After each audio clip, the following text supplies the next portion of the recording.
ನಾಥ, ಭೂಲೋಕದಲ್ಲಿ ಧರ್ಮ ಕಾಪಾಡುವ ಸರಳ ಜನಾಂಗ ಬೇಕಾಗಿದೆ. ದೇವಿ, ನಿನ್ನ ಮನಸ್ಸಿನಲ್ಲಿರುವ ಸೃಷ್ಟಿಯೇ ಲೋಕಕ್ಕೆ ಮಾರ್ಗವಾಗುವುದು. ಇವರು ಮುದ್ದವ್ವ, ಇವರು ಮುದ್ದೇಬಿ. ಜೀವವಿಲ್ಲದೆ ರೂಪ ಸಂಪೂರ್ಣವಲ್ಲ. ದೇವರೇ, ನಮ್ಮ ಧರ್ಮ ಏನು?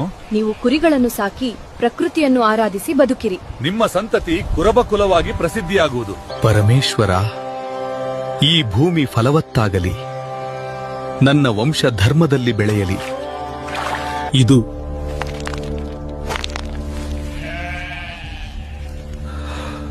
ಯಾವ ದಿವ್ಯ ಲೀಲಾ? ಪದ್ಮಗೊಂಡನೆ, ನಿನ್ನ ಪರಿಶ್ರಮದ ಫಲವಾಗಿ ಈ ಕುರಿಗಳು ಉದ್ಭವವಾಗಿವೆ. ಇವು ನಿನ್ನ ವಂಶದ ಜೀವನಾಧಾರ. ನೇಗಿಲಿನ ರೇಖೆಯಿಂದ ಉದ್ಭವವಾದ ಈ ಕುರಿಗಳು ಕುರಬರ ಕುಲದ ಆರಂಭವಾಯಿತು. ಹಾಲುಮತ ಧರ್ಮ ಭೂಮಿಯಲ್ಲಿ ವಿಸ್ತರಿಸಿತು. ಅವನ ಸಂತತಿ ಧರ್ಮವನ್ನು ಹೊತ್ತವರು. ಹಾಲುಮತದ ಜ್ಯೋತಿ ತಲೆಮಾರು ತಲೆಮಾರಿಗೆ ಹರಡಿತು. ಈ ರೀತಿ ಶಿವಡ ಪಾರ್ವತಿ ಕೃಪೆಯಿಂದ ಕುರಬರ ಕುಲ ಉದ್ಭವವಾಯಿತು. ಹಾಲುಮತ ಪರಂಪರೆ ಆರಂಭವಾಯಿತು. ಕಾಲ ಚಕ್ರ ತಿರುಗಿತು, ಕಲಿಯುಗ ಬಂದಿತು.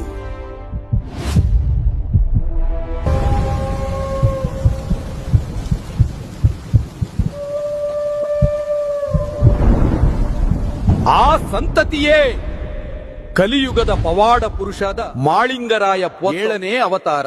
ಕರೆ ಹುಲಿ ಹಕುಂ ಧರ್ಮದ ಗರ್ಜನೆ.